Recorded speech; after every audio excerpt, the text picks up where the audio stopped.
So class 11th, welcome to the biology class and today we are going to do the things. हम जो ये chapter कर रहे हैं, सेल कर रहे हैं. Cell is the basic thing of anything. Biology का सबसे छोटा पार्ट क्या है? सेल है. सेल के अंदर अगला चैप्टर हम करेंगे बायोमोलिक्यूल्स का है, बट सेल सबसे छोटा है. ठीक है, इसमें जो चीजें हम करेंगे वो फर्दर चैप्टर्स में आपके काम आएंगी. And we had told about plasma membrane, universal. सभी सेल्स में कोई सा भी सेल हो और प्लाज्मा मेम्ब्रेन सेम ही है सभी में. सेल वॉल किसी में है, किसी में नहीं है. अगर है भी तो उसकी कॉम्पोजिशन डिफरेंट है. But plasma membrane is formed of similar components, phospholipids, proteins, some carbohydrates and cholesterol in all prokaryotes हो, eukaryotes हो, plant cell हो, animal cell हो, fungal cell हो, कोई भी हो, living cell. ठीक है, plasma membrane is present. There is no cell without plasma membrane.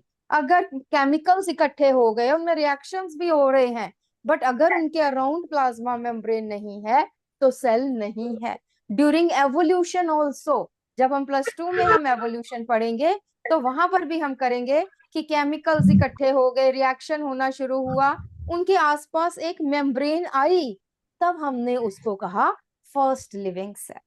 So there is no cell without plasma membrane, without cell membrane, right?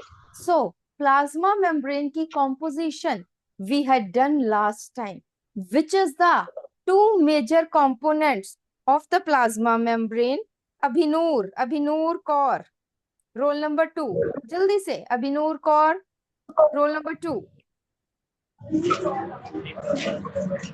Absent है तो रोल नंबर 3 आ जाइए. रोल नंबर 2 नहीं है तो रोल नंबर 3 आ जाइए. कम on जल्दी से. Yes, come near mic. बस यहाँ बीच में खड़े हो ना, बिल्कुल माइक के पास नहीं. And you have to tell me, बहुत सबसे इजी क्वेश्चन है, which are the two major components of the plasma membrane या सेल मेम्ब्रेन?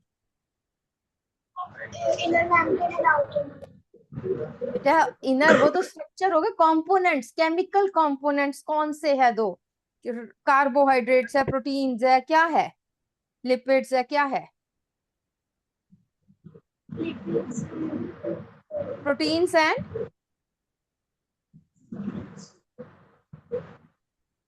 ये तो बेसिक सर ने करा दिया, मैंने करा दिया, इसके बाद भी फॉस्फोलिपिड्स ना याद आए तो इसका मतलब ये है कि घर में जाके बुक खुलती ही नहीं है.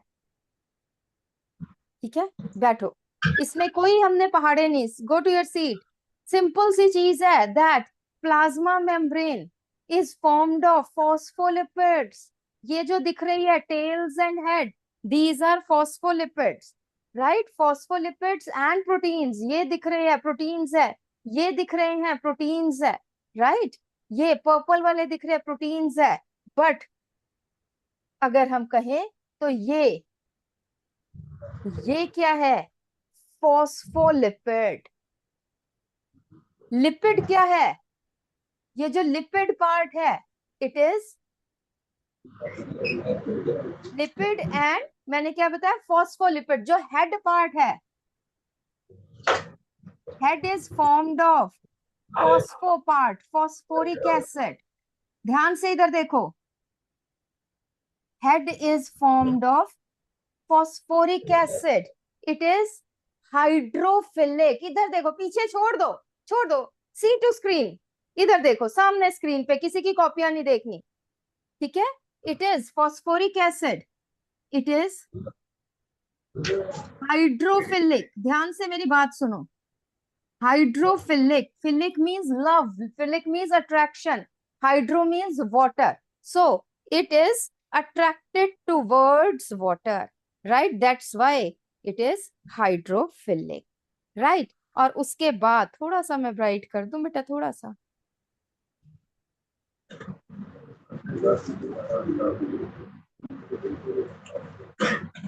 और उसके बाद जो ये टेल पार्ट है, ये जो दो टेल्स है, ये किसकी बनी हुई है? These tails, these are formed of lipids. Lipids means fats, and you know these are hydrophobic. Phobic डर है इनको, फोबिया रिपल्शन है, सो दे रिपेल वाटर। ठीक है, अब देखो, अब ध्यान से इधर देखो, पीछे नहीं बेटा, इधर देखो। छोड़ दो बाकी की चीजें, छोड़ दो, छोड़ दो, लीव एवरीथिंग। सिर्फ दिमाग, कान और आंखें, इन तीनों को कोऑर्डिनेट करो। जब हम नर्वस सिस्टम करेंगे तो mid brain coordinates the movement of neck with the sound and with the sound and with the site. तो अपने मिड ब्रेन को एक्टिव करो, अपना head, neck, eyes and years towards board. ठीक, तो अब फॉर एग्जाम्पल दिस इज, ये जो है ये सेल है, दिस इज सेल। इसके अंदर अगर साइटोप्लाज्म है, it has maximum of water, fluid cytoplasm, ये भी फ्लूइड है। Extra cellular fluid, extra cellular fluid. तो फ्लूइड किसके कारण है? पानी के कारण है। And our body is formed of 70% of water. अंदर भी पानी है, बाहर भी पानी है। ये मेम्ब्रेन है, मेम्ब्रेन में ये जो टेल्स है, ये पानी से रिपेल करती है। अगर यहाँ पे होगी तो ये बेचारी इधर को भागती रहेंगी, है ना। ये टेल्स ना इधर को भागेंगी, ना ये इधर को जा पाएंगी ना इधर को जा पाएंगी, कहीं नहीं जाएगी। हेड तो चलो यहाँ पे आ गया, ठीक है। दे रिपेल वाटर, बेचारी घबराती रहेंगी कि कहाँ को जाए, हमें रास्ता नहीं मिल रहा, चारों तरफ पानी ही पानी है। तो इसलिए इन्होंने क्या, नेचर ने इसका क्या इलाज किया कि बनानी तो यही है। तो नेचर ने क्या कहा कि no, there will be 2 layers, 2 phospholipid की लेयर्स है। याद, आई होप कि अब आपको याद रहना चाहिए, ताकि ये जो टेल्स है ये पानी से एक्सपोज ना हो, ये अपने में ही बॉन्डिंग कर ले, फैट लिपिड लिपिड से बॉन्डिंग हो जाए। और दोनों तरफ क्या एक्सपोज्ड है? हेड एक्सपोज्ड है। So there is phospholipid bilayer, एक ये है और एक ये है। Why there is phospholipid bilayer? आप ये कह सकते हो because phospholipids are amphipathic. They have hydrophilic head and non या पोलर, हम क्या नॉन पोलर, या आप कह सकते हो हाइड्रोफोबिक टेल्स। लिखो question, why the plasma membrane has, why the plasma membrane has lipid bilayer and not a monolayer? Why the plasma membrane has lipid bilayer and not the monolayer? This is because, answer लिखिए, this is because phospholipid molecule is amphipathic. Phospholipid molecule is amphipathic. It has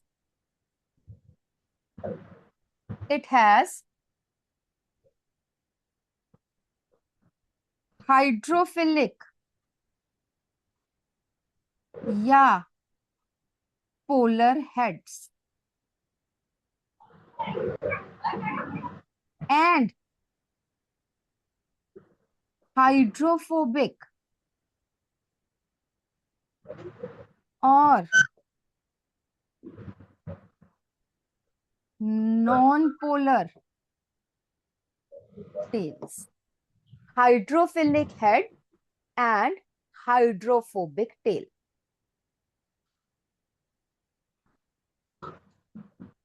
first point ये आपको पता चल गया। दूसरा point है the tails of 2 layers are inside, inside means बीच में है, and are not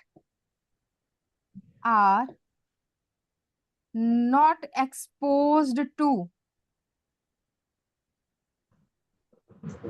water outside on the outer layers, on the outer sides.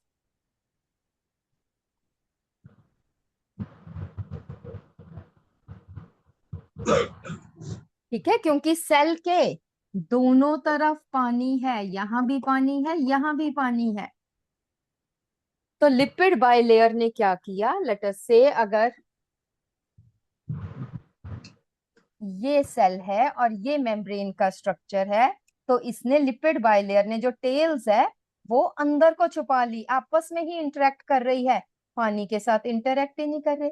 ये जो पार्ट है ये हाइड्रो, नीले नीले दिख रहे हैं ना आपको, क्योंकि ये पानी से इंटरेक्ट कर सकते हैं, हाइड्रोफिलिक है, इसलिए लिपिड जो है वो बाइलेयर है।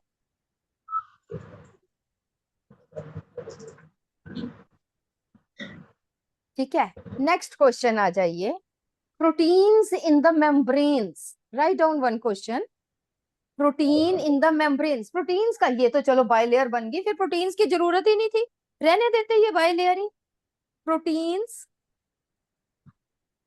on the outer side of the membrane, on the outer and inner side, ये वाला प्रोटीन, ये वाला protein, proteins on the outer and inner side of the membrane act as receptors,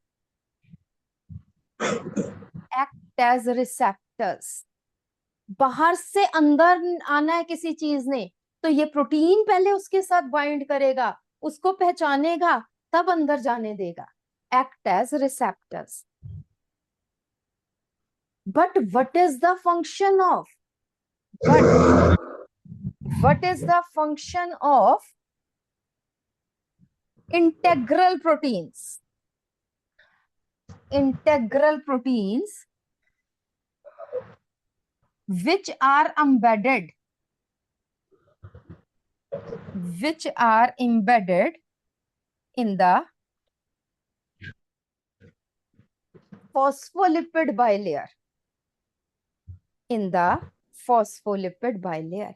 ये जो बाहर वाले प्रोटीन्स है, किसी सब्सटेंस ने मेम्ब्रेन के अंदर जाना है, तो ऐसे नहीं चले जाएगा। किसी ने बिल्डिंग के अंदर जाना है, आजकल आपको पता है मल्टी स्टोरेड बिल्डिंग्स है, फर्स्ट जो गेट कीपर्स होते हैं, जो बाहर सिक्योरिटी वाले खड़े हैं, पहले वो नाम पता ये वो सब पूछते हैं, फिर क्या काम है, आपने किससे मिलने जाना है, फिर उसको फोन करते हैं कि जी आपके ये गेस्ट आने थे, भेज दूं मैं अंदर, तब जाके कोई गेस्ट अंदर जा पाता है। ऐसे नहीं कि ओपन डोर्स है हमारी गलियों की तरह, कोई किसी के घर जा रहा है, नहीं, क्लोज्ड बिल्डिंग्स है। इसी तरह सेल भी एक क्लोज सिस्टम है, ऐसे नहीं हर कोई सेल के अंदर चला गया बाहर चल गया, no thoroughfare, right. So one the substance which has to move inside, they have to take permission from these receptors।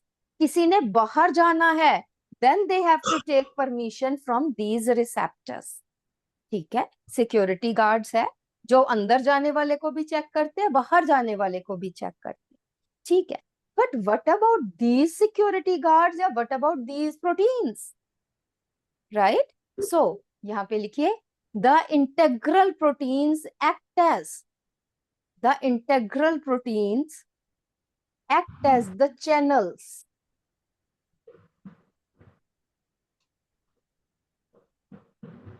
for the transport of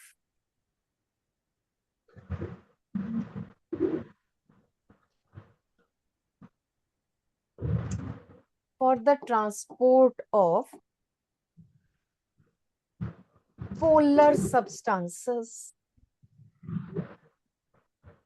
or water soluble substances। कैसे भला, क्यों ऐसे ही क्यों नहीं चले जाते। अब देखिए ये जो अंदर चैनल्स, ये जो अंदर टेल्स है, अंदर वाला पार्ट है मेम्ब्रेन का, ये किसका बना हुआ है, हाइड्रोफोबिक लिपिड्स का बना हुआ है ये। तो जो वाटर सोलुबल सब्सटेंसेस है वो कैसे जा सकते हैं अंदर, ये तो पानी वाली चीजों को रिपेल करता है, ये तो उन सब्सटेंसेस को अंदर नहीं जाने देगा। So there are special channels, एक टनल्स बनी हुई है। कौन सी टनल्स, किसने बनाई है, इन प्रोटीन्स ने। ये देखिए ये टनल बनी हुई है है ना, और proteins are hydrophilic, right, therefore they allow water soluble substances या polar substances to move in and to move out, right? So this is the function of integral proteins. तो अब आपको एक्सट्रिंसिक प्रोटीन्स का भी फंक्शन पता चल गया, integral या इंट्रिंसिक प्रोटीन्स का भी फंक्शन पता चल गया. Is it okay? ठीक है जी. तो दिस इज अबाउट, उसके बाद हमने बताया था कि ये आपको दिख रहे हैं, ये है carbohydrates, sorry I am sorry, cholesterol, बीच में ये कोलेस्ट्रॉल है, cholesterol forms the structural part.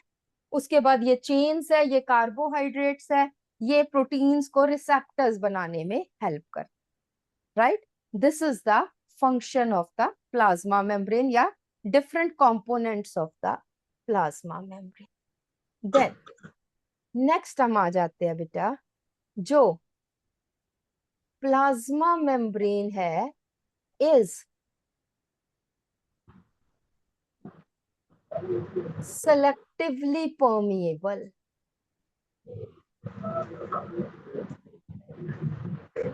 लिखना है selectively permeable. क्या मतलब है selectively permeable?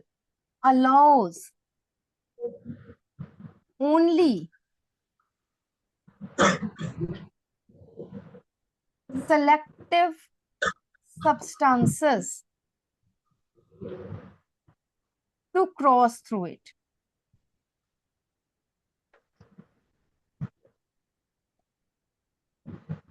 हर को नहीं, मैं दोबारा बता रही हूँ, no thoroughfare. It allows only selective molecules to transport through it.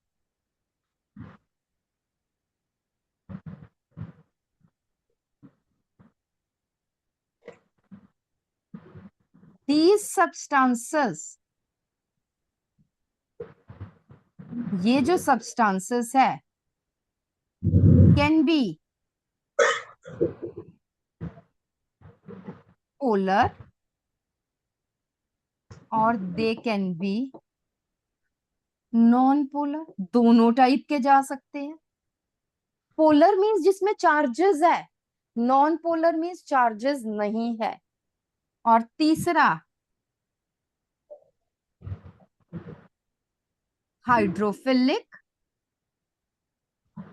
As well as hydrophobic. जाते तो सब है, मतलब सब तरह के,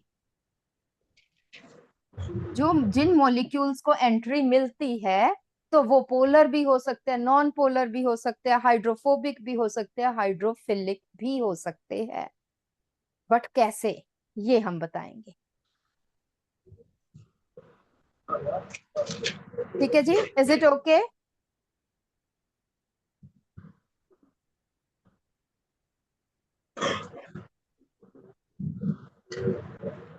चल बेटा, फर्स्ट बेंच पे जो बैठा है बेटा, पहले तो ये बता दे कर क्या रहे हो आप. इतनी गहराई से आप देख रहे हो, क्या पढ़ रहे हो? बायो तो पढ़ नहीं रहे,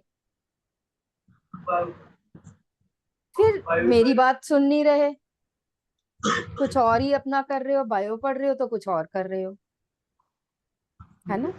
तो बेटा this is my suggestion to close every other thing, है ना. सब चीजें छोड़ दो, क्योंकि जब मैं बोल रही हूँ तो तुम्हारा ध्यान ना तो कॉपी में ना कहीं और. जब मैं कहूंगी कि ये लिखो तब लिखना, ठीक है.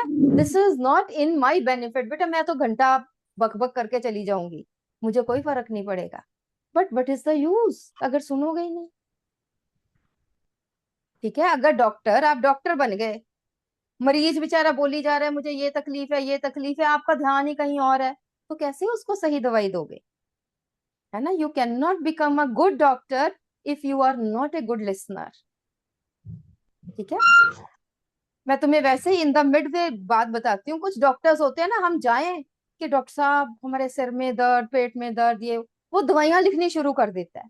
मतलब उससे ना पेशेंट को भी ऐसे लगता है कि ये क्या करी जा रहा है ना. पेट में दर्द, वो दर्द की दवाइयां लिखी, ये लिखा, बी कम्प्लेक्स के कैप्सूल लिखे, दिए, काम खत्म किया, ये लो जी 2 मिनट में, है ना.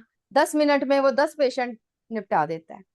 And some doctors are those which check only by appointment, या अपॉइंटमेंट नहीं भी है, भीड़ बहुत होती है उनके, बट वो हर पेशेंट को 15 मिनट 20 मिनट आधा घंटा लगाते हैं। एंड मेरे साथ ही अपना एक्सपीरियंस है, आई हैड गॉन, मुझे कई बार जब मुझे स्ट्रेस होता है तो मुझे कई प्रॉब्लम्स हो जाती है, there are many problems due to stress. मुझे लगता है हाय मेरे यहाँ पे दर्द हो रही है, हाय यहाँ दर्द हो रही है, ठीक नहीं होती, और मुझे भी पता है कि स्ट्रेस के कारण है, but still I go into very deep, हाय मुझे ये तो नहीं हो गया, मुझे ये तो नहीं। Then there are some fix doctors to which I go, and they are such like कि अच्छा ये है, मतलब फॉर एग्जाम्पल मेरी जॉइंट्स में बहुत पेन हो रही थी, है ना, तो और मुझे जो है, मुझे लगा कहीं मुझे आर्थराइटिस तो नहीं हो गया, भाई मैं क्या करूं, है ना ये। Then I went to a doctor orthopedician, he sir, उसने बड़े आराम से मेरी, मैंने कहा डॉक्टर साहब मेरे यहाँ दर्द होती है, मुझसे ये नहीं किया जाता, मुझे अब वे बैक, मुझसे ऐसा नहीं होता, मुझसे बैठा नहीं जा रहा, मुझसे खड़ा नहीं हुआ जा रहा, उसने सब मेरी बातें बड़ी ध्यान से सुनी, है ना। कहते फिर अब आपको ये डर होगा कि आपको, मतलब he knows the psychology of the patient, कहते आपको डर ये होगा कि आपको कहीं आर्थराइटिस तो नहीं। मैं क्या, हाँ जी मुझे ये डर है। कहते अच्छा मुझे अब ये बताओ कि आपको ये सिम्टम है, नहीं जी ये सिम्टम नहीं है, ये सिम्टम है, नहीं जी ये नहीं है, ये है, नहीं जी ये, तो आपको आर्थराइटिस हो ही नहीं सकता। These are the basic symptoms of the arthritis, if these are not there you don't have the problem, है ना। बट आप मानोगे नहीं, इसलिए जाकर टेस्ट जरूर करा लो ये, और ये नेगेटिव ही आएगा, बट सिर्फ ये काम करो, विटामिन बी कम्प्लेक्स ले लो, थोड़ा सा विटामिन डी चेक करा लो, कई बार उसकी कमी हो तो उससे भी हो जाता है, और सुबह शाम सैर सैर करो, थोड़ा सा प्राणायाम करो, मेडिटेशन करो, it will be. And you may or may not believe, when I came out from the clinic I didn't have any joint pain, और जब मैं अंदर गई थी ना, तो मेरे सारे जॉइंट्स में इतनी स्वीयर पेन थी, है ना, कि रात को मैं एक करवट भी नहीं ले पा रही थी। Way back I think 10 to 12 years back, when I was very young also, है ना। उस टाइम मुझे ये होता था कि रात को I can not turn, I have to tell somebody कि मुझे जरा थोड़ा टर्न करा दो, मेरी इतनी पेन है। और उसने, डॉक्टर ने कुछ कहा थोड़ी, बाहर आई तो मेरे कहीं भी दर्द नहीं थी, ठीक है। तो maximum problems are psychological problems, doctor has the patience, उसको एक पहली बात सुनने से पता चल गया था कि इसको कुछ नहीं है, इसको स्ट्रेस के कारण है, बट उसने मुझे सुना ना, ठीक है। ऐसे ही this is my experience from my teaching, two students which hear my things, जो मेरी कहानियां भी सुनते हैं, चाहे उन्हें मुश्किल लगता हो कि पढ़ा और जा, क्या टाइम वेस्ट कर रही है, इस टाइम कईयों को लग रहा होगा कि क्या मैडम कहानियां से सुनाई जा रही है, पढ़ाओ अब। But those students who listen my stories take something from these stories, ठीक है, लिसन द थिंग्स। मैं कहती हूँ, मैं ये नहीं कहती कि तुम एक कठपुतली बन के रहो, बट फिर भी इस टाइम विश्वास करो एक टीचर का, कि मैम जो कह रही है हमने उस हिसाब से करना है। एंड जिन्होंने समझा वो आज अपने मुकाम पे, whatever they want to become, किस, कोई डॉक्टर बनना चाहता था, कोई साइंटिस्ट, कोई अमेरिका जाना चाहता था, दे वेंट। और कुछ बच्चे ये कहते थे कि मैडम क्या आप कहते हो डायग्राम बनाओ, डायग्राम बनाओ, क्यों बनाए, वहां पे लेबलिंग ही तो आनी है, हमने कौन सा पीएमटी में जो डायग्राम बनाने हैं। कुछ नहीं बना, क्योंकि कैसे याद रहेगा अगर डायग्राम नहीं बनाओगे तो, ठीक है ना। देन दे लेटर सेड कि काश मैडम हम आपकी सुन लेते, बट फिर काश तो काश ही हो जाता है ना। तो इसलिए दिस इज माई रिक्वेस्ट कि 1 घंटे के लिए हफ्ते में आते हो, take maximum benefit. I will tell you many, हो सकता है आपके पेपर में ये चीज ना आए, but due to these things जो मैंने आपको चीजें बताई है, इससे प्लाज्मा मेम्ब्रेन का स्ट्रक्चर आपको रट्टा नहीं मारना पड़ेगा, रोट लर्निंग नहीं करनी पड़ेगी, डायग्राम बनाओगे साथ ही आपको याद होगा, ठीक है। तो इसलिए बाकी सब कुछ बंद करो और इधर ध्यान दो, ठीक है जी। सो इट, कौन से सब्सटेंसेस, सब सब्सटेंसेस जाते हैं इसमें से, सब तरह के सब्सटेंस, सब तो नहीं जाते बट सब तरह के substances, they can cross through the plasma membrane. How they can cross through plasma membrane, that we will do in the next slide, that is you know membrane transport. तो हम पहले बनाते हैं, बोर्ड पे लिखते हैं, आप भी मेरे साथ लिखना, और फिर मैं आपको स्लाइड से भी समझा दूंगी, ठीक है। सो टॉपिक इज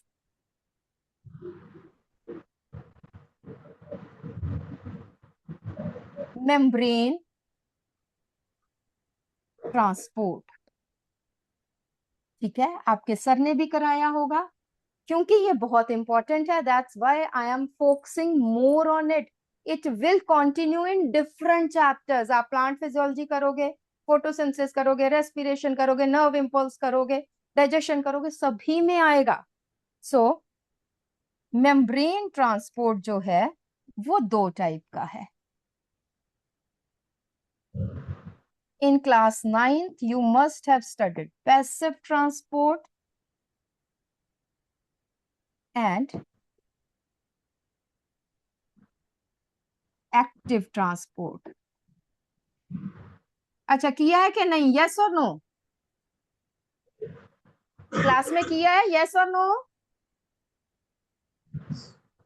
बच्चे kindly respond. Have you done? Yes, ma'am. हाँ, चलिए। Passive transport means movement of substances from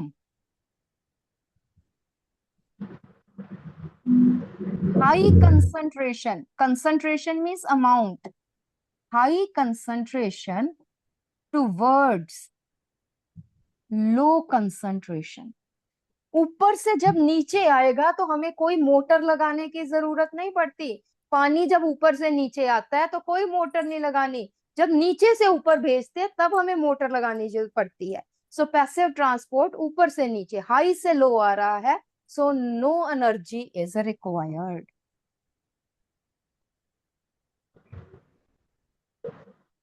no energy और एटीपी रिक्वायर्ड, कुछ नहीं चाहिए। एक्टिव, एक्टिव मीन्स भाग रहा है तेजी से, but with the help of energy obviously. ये चल रहा है, अभी चली जाएगा, कोई बात नहीं, यहीं कोई चलना है। Movement of substances from low towards high concentration. और इसका दूसरा एक हम कहते हैं कि मूवमेंट, सेम ही बात है, movement against concentration gradient. Gradient का होता है डिफरेंस। और यहां पे मूवमेंट कैसी है? Movement along concentration gradient, movement along concentration gradient, movement against concentration gradient। भीड़ बहुत है सिनेमा हॉल में और बाहर थोड़े से लोग हैं, अंदर बहुत भीड़ है, तो अगर थोड़े से ज्यादा में जाना है तो धक्का मुक्की तो करेंगे ही ना, ठीक है ना, तो इसलिए एनर्जी यूज होगी। Likewise here, energy required.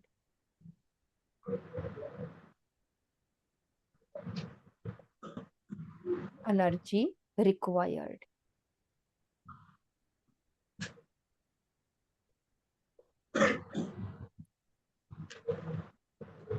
ठीक है जी, लिख लिया सबने? नेक्स्ट हम आ जाते हैं इसी में ही, ताकि हम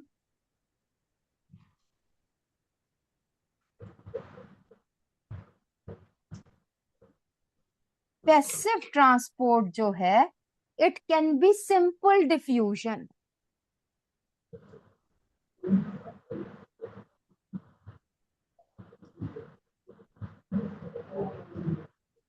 दूसरा है ऑस्मोसिस, और तीसरा है facilitated diffusion. Diffusion, osmosis and facilitated diffusion. और एक्टिव ट्रांसपोर्ट में there are pumps, different pumps. हम देख लें कौन कौन से पंप्स है। एक तो आ जाता है sodium potassium pump, hydrogen potassium pump, या सिंपल प्रोटॉन पंप भी कह देते हैं हम इसको।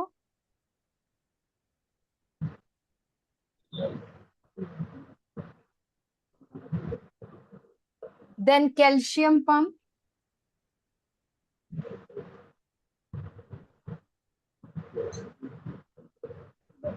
ये तीन मेन टाइप के पंप्स है, sodium potassium pump, hydrogen pump, calcium pump. ठीक है जी। अब देखिए कि अब हम बात करते हैं इन तीन की। सिंपल डिफ्यूजन, ये देखिए, बनाइए मेम्ब्रेन, बनाइए, बनाओ मेम्ब्रेन, बनाओ, दो लिपिड बाइलेयर्स बनाओ। It will be good, everybody should draw it.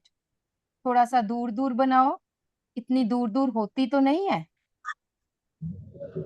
But क्योंकि हमने ट्रांसपोर्ट दिखाना है, so we draw like this. This is membrane, phospholipid bilayer.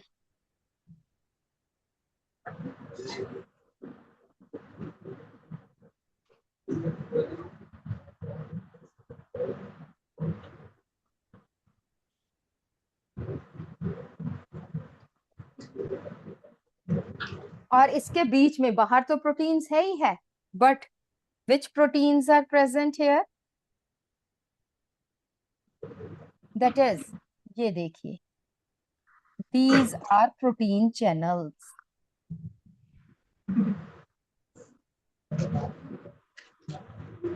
These are protein channels. देख रहे हो आप?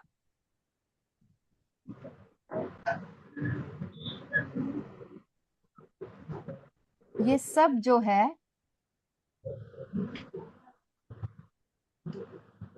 these are protein channels. Keep on talking. बातें नहीं, बिल्कुल बिल्कुल भी नहीं। ठीक है जी, यू कैन सी इट। अब क्या है, फर्स्ट हम बात करते हैं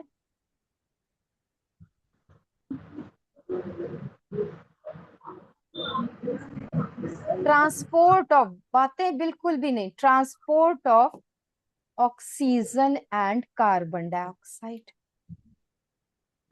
ये क्या है? These are non polar fat या लिपिड सोलुबल सब्सटेंसेस। पानी में भी सोलुबल है, लिपिड में भी, lipid soluble as well as water soluble, but lipid soluble भी है। देयरफॉर डू नॉट, देयरफॉर ध्यान से, very important, therefore can cross through lipid bilayer easily।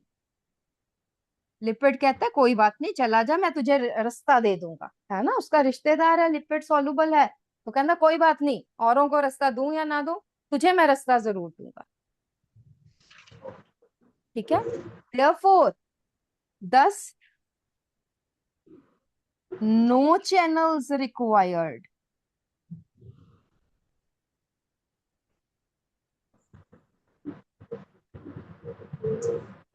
no channels required. So oxygen is moving this way, CO2 is this way, and this is diffusion. Diffusion की क्या example है? Transport of oxygen and carbon dioxide through plasma membrane. Why it is diffusion? High to low concentration जा रही है, do not require any channels, do not require any channels. ठीक है जी।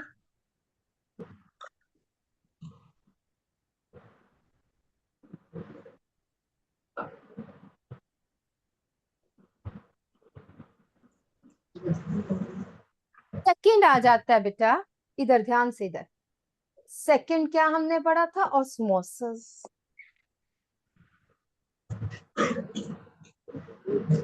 Cell के अंदर भी वाटर जाता है, बाहर भी आता है था। सो मूवमेंट ऑफ वाटर, ध्यान से देखो, किसकी मूवमेंट? सिर्फ ऑस्मोसिस में सिर्फ वाटर की movement of water from its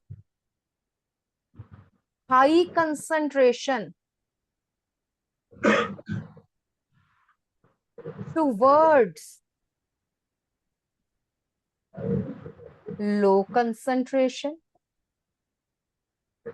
through aquaporins,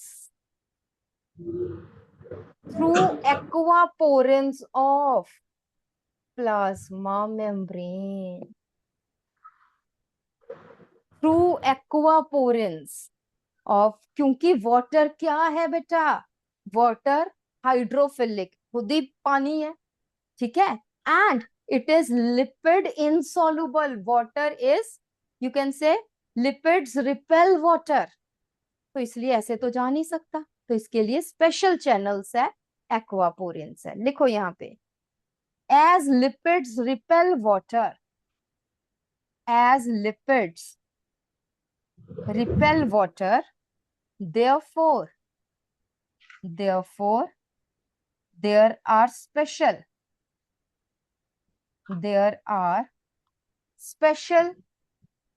protein channels called as aquaporins.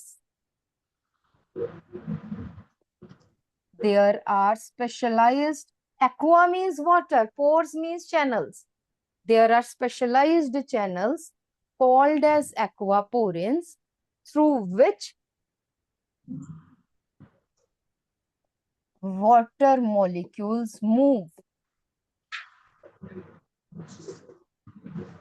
Water molecules move through plasma membrane. Through plasma membrane.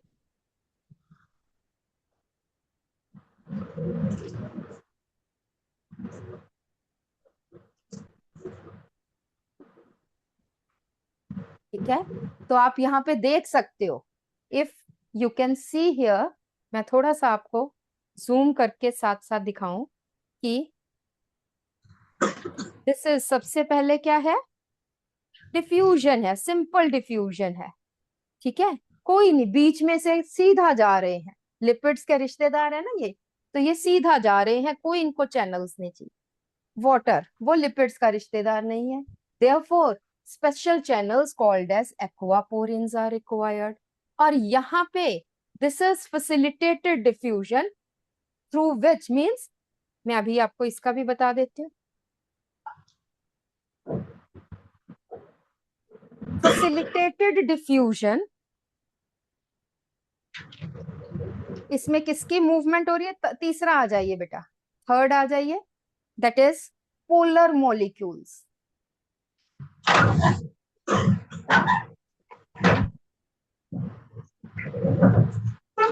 तो थर्ड है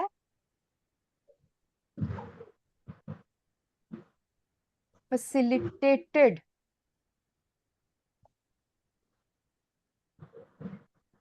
डिफ्यूजन। यहां पे ये किसके लिए है? Transport of polar molecules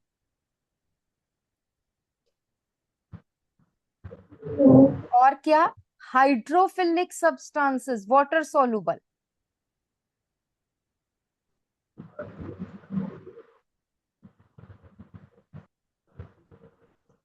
along, ध्यान से, very important, along concentration gradient.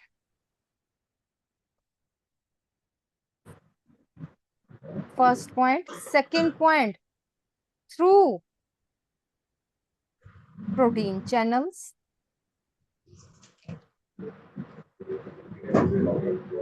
But ये मॉलिक्यूल्स खुद नहीं मूव करते, ये बेचारे डर रहे हैं कि नहीं, उनके लिए चाहे स्पेशल रास्ता भी बना दिया है, तब भी कहते हैं नहीं, लिपिड हमें धक्का मार देगा, धक्का मार देगा। तो वो कहते हैं कोई बात नहीं, अच्छा हमारा हाथ पकड़ो और फिर चलो। तो इसलिए थर्ड आ जाता है, that is transport carriers are required.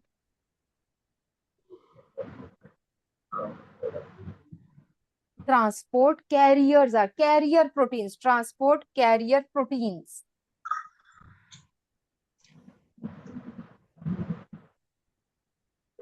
For example, movement of glucose. Glucose तो जाना ही है रेस्पिरेशन के लिए। तो एग्जाम्पल आती है वो सेल्स के अंदर कैसे जाता है।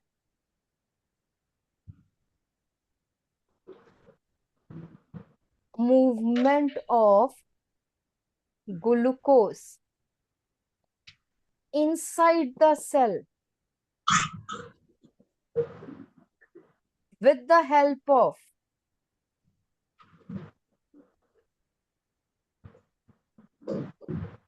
GLUT, glucose transporter proteins, with the help of GLUT protein carriers. जब आप डाइजेशन पढ़ोगे, रेस्पिरेशन पढ़ोगे, तब आपको पता चलेगा। This is facilitated diffusion in which carrier proteins are required. Example है transport of glucose with the help of GLUT protein carriers. ठीक है, चैनल्स भी चाहिए और यहां से जा रहा है ग्लूकोज, इधर से ये है ग्लूकोज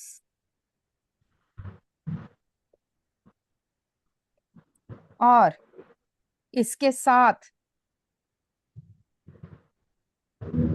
ये जो है ये कैरियर और फिर ये इसके थ्रू जाएगा।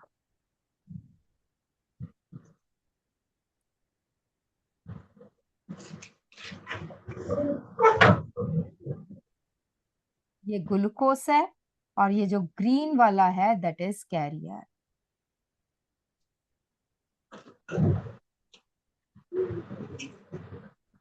और यहां जाके दोनों अलग हो जाएंगे, ये ग्लूकोज आ जाएगा और ये कैरियर हो जाएगा। ठीक है, तो energy is not required, so active transport नहीं है, it is only carriers are required.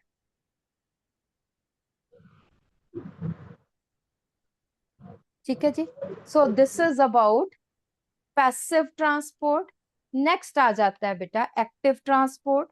ये मैं आपको दिखा देती हूँ थोड़ा सा, बस आपने क्या करना है, that is active transport. Sodium potassium pump, जल्दी से लिखो, sodium potassium pump against concentration gradient. लिखो जल्दी से, अगेंस्ट है ही है, अगेंस्ट कंसंट्रेशन, हाई से लो की तरफ जा रहा है, सॉरी आई एम सॉरी, लो से हाई की तरफ जा रहा है। आपके पास बहुत पैसे हैं, मेरे पास है नहीं, फिर भी मैं आपको दे रही हूँ, तो ये तो मुझे बड़ी हिम्मत करनी पड़ेगी बेटा, एनर्जी यूज करनी पड़ेगी आपको देने के लिए, right? So I am a poor person, so sodium potassium pump. For example conduction of nerve impulse या maintenance of polarity in neuron. Example लिखे, maintenance of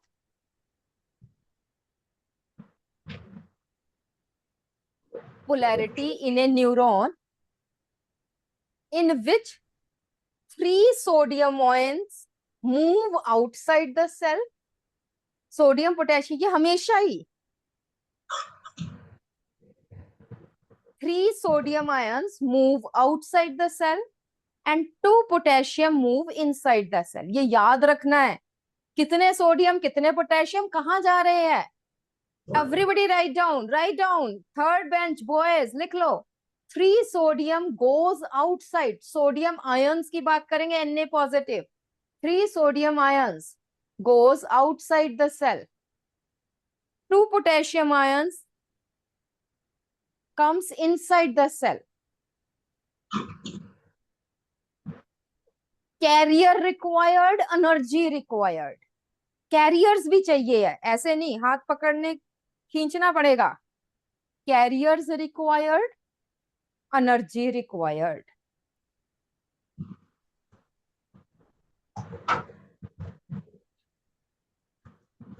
calcium pump. Next आ जाइए, calcium pump. It operates during muscle relaxation. Write down, it operates during muscle relaxation. जब muscles relax होते हैं then it operates. Calcium ions are pushed outside the muscle fibers. Calcium ions are pushed. लिख लो, पीछे छोड़ दो. Calcium ions are pushed outside the muscle fibers by using carrier and energy. By using carrier and energy. Next आ जाता है hydrogen pump. ये समझ लो last thing है, क्योंकि ये आपको कहीं बुक में मिलेगी नहीं. This is required not for your exams but for your general knowledge, जो सबको पता होना चाहिए. ठीक है, नेक्स्ट हम आ जाते हैं हाइड्रोजन पंप. मैम बस मैं 2 मिनट में छोड़ रही हूँ. इट ऑपरेट्स इन, कहां पे? It operates in stomach.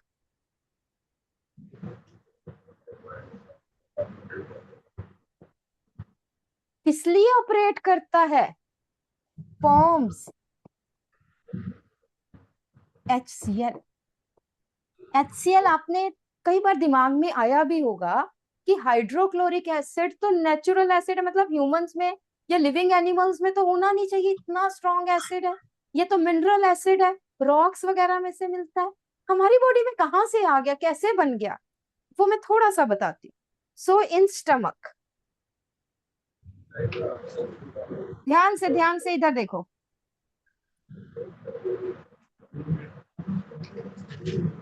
ये जो है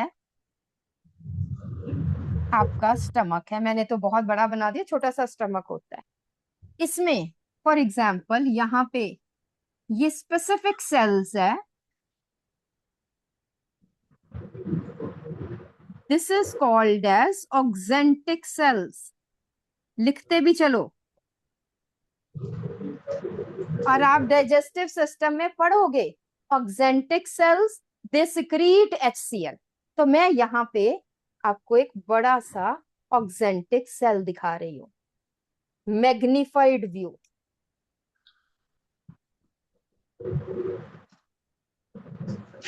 ठीक है, अब इसके आसपास ऑब्वियसली ब्लड वेसल्स तो है ही है. This is blood vessel. इसमें क्या है? ब्लड वेसल में carbon dioxide, you know that, होता ही है ब्लड में. दिस कार्बन डाइऑक्साइड, यहाँ पे बहुत सारी, ये जो मेम्ब्रेन है ना, यहाँ पे बहुत सारी ब्लड वेसल्स है इसके आसपास, यहाँ भी ब्लड वेसल्स तो है ही है, ब्लड तो देना ही है. इन ब्लड वेसल्स से CO2 diffuses inside the oxyntic cell. CO2 यहाँ पे आ गया. उससे क्या हुआ? इधर देखो, इधर स्क्रीन पे, इधर. This carbon dioxide combines with water to form H2CO3. यहाँ पे एंजाइम होता है, वो एंजाइम अभी मैं नहीं बताऊंगी. कार्बोनिक एनहाइड्रेस लिखने की जरूरत नहीं है. H2CO3 कार्बोनिक एसिड है. ये टूट जाता है, इट डिसोशिएट्स. किसमें? H positive plus HCO3 negative.